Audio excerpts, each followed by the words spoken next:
Kabul by Vince Masson. Black in Pashto, subtitled in English. Hamzi takes it.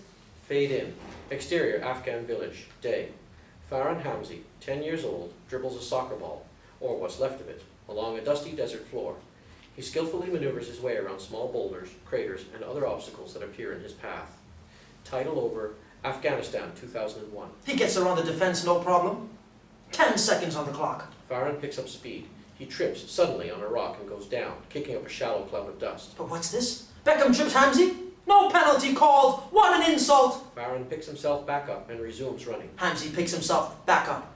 6 seconds left. Fahran trots for a brief moment and suddenly stops on a dime, the ball compressed under his foot.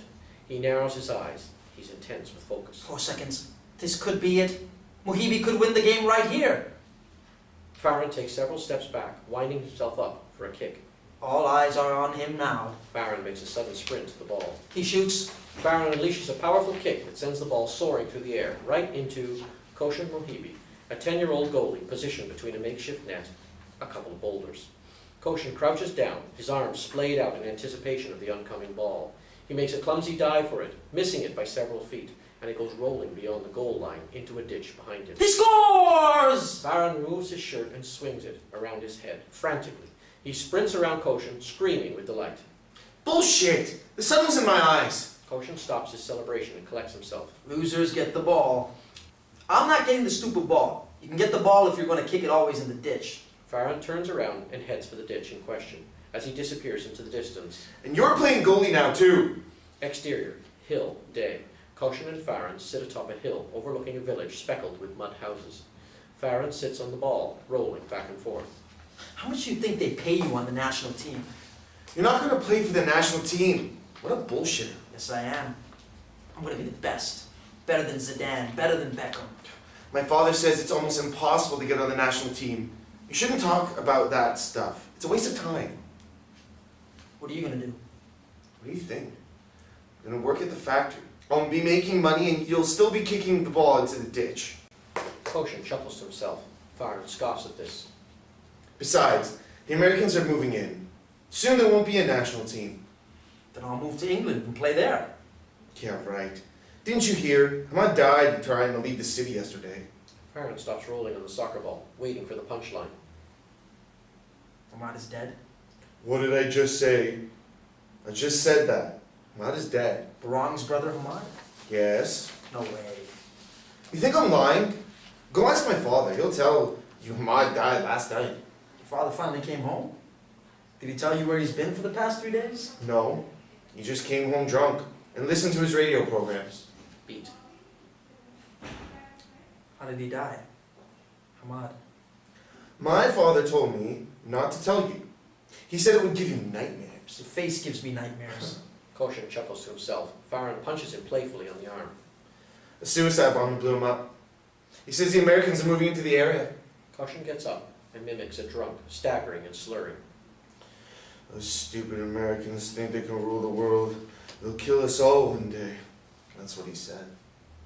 I don't know. I think they're going to help us. Believe what you want. Just wait until they drop a bomb on you and blow up like Hamad. So Hamad went out quickly then. I want to go out quickly. Boom! You wouldn't even feel it. No. The explosion made his car catch fire and he burned inside of it. A wave of disgust washes over Fahran. He was all burnt up when they pulled him out. He looked like a piece of meat. How do they know it was Hamad then? Then pull out your teeth, dumbass. There's a big machine that they put your teeth into and it tells you who they are. Fahran processes this. Really? Yeah. Anyway, being blown up is a stupid death. I'll tell you how I go out. I go out like this. Koshan raises an invisible rifle to his shoulder and mimics firing. He leaps and jumps everywhere, dodging bullets, until one hits him square in the chest. He clutches his invisible wound and falls backwards into his back. His eyes closed and his tongue stuck out for dramatic effect. Noticing Fahran has left the ball unoccupied, Koshan grabs it and tosses it at him. It bounces off Farron's face and goes astray. Fahran winces with pain. Asshole! Koshan makes a break for it. Fahran hot on his trail. Exterior, Farron's house. Night. The sun is tucked neatly away behind the distant mountains, casting a purple glow on the village. A herd of goats idle behind Farron's house. Koshan and Fahran stop at the doorway. I'll come by tomorrow. Fahran nods. Koshan walks away, ball tucked under his arm. You're playing goalie tomorrow. Ronaldo never plays goalie. Ronaldo never kicks the ball into the ditch either. Koshan shrugs and walks off. Fahran goes inside. Interior, Fahran's house, day. Fahran sits around a small dinner table with Kasti and Hasra, his mother and father, respectively. If my face was blown up, how would you identify me? Fahran, Kasti shakes her head disapprovingly. Not exactly suitable dinner material. why can't you and the boy ever just play soccer? Well, we were playing soccer, but then I started thinking, because you wouldn't be able to see my face because it would be all blown up. Fahran, if your mouth was half as big as your friend Koshan, we'd have no problem identifying you. Everyone chuckles. How did they identify Hamad then? Who? Hamad. How did they identify him? Did they pull out his teeth? Pull out his teeth? What do you mean? When he died. Hamad, Bahran's brother? Yeah. The suicide bombers blew him up. Ask Koshan's father. He'll tell you he looked like a piece of meat when they found him. Kasti shakes her head, all but ready to move on from this topic. Fahran, I told you not to talk about people behind their backs. Do you remember that? With a mouthful of food, Yes. Don't talk with your mouth full. after swallowing his food, Yes. Well, just this once, I'm going to break that rule. Kasti and Hasra trade apprehensive looks. Koshan's father is sick. He's a good man, but a sick man. So he uses medicine to help him. Medicine? It makes him say things, bad things. When I think about what he does to that boy, Hasra shakes his head, disgusted by the thought. Interior, Fahran's house, night. It's late. The soft clatter of machine gun fire in the distance, followed by a deep vibration in the ground. Fahran's eyes spring open. He props himself up on a shoulder and looks over at his mother and father, sound asleep. Fahran waits a beat, listening intently. The sounds continue, and battling an overwhelming curiosity, Fahran carefully makes his way out the door. Exterior, Fahran's house, night. Fahran steps out of the house. A dog, tethered to a tree, perks up. Exterior, hill, night. Fahran stands, looking over the village, the mud huts little more than dark specks in the moonlight. Suddenly, in the distant hills, an inferno of bright flashes accompanied by a deep rumbling. Fahran watches it for a brief moment, then cranes his neck to get a better view. A louder, more dramatic rumbling, followed by more small arms fire, becomes audible. Fahran recoils in shock. There's no doubt in his mind those noises are. The carnage in the distance simmers down. Fahran continues to glare out into the dark abyss, and that's when he sees it.